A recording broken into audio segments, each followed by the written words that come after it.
酩酊大醉，知我为谁？终究来尽明天。众口悠悠，你又何必用那耳朵了解我前半生？世人皆在冷眼笑骂之中，百无聊赖不余生。大起大落怎奈人生几何？我命由天不由我。是是非非，纷纷扰扰，平平淡淡的是生活。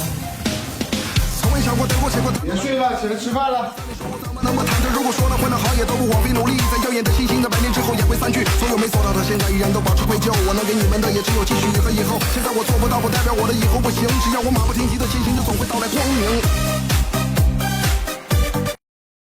小红书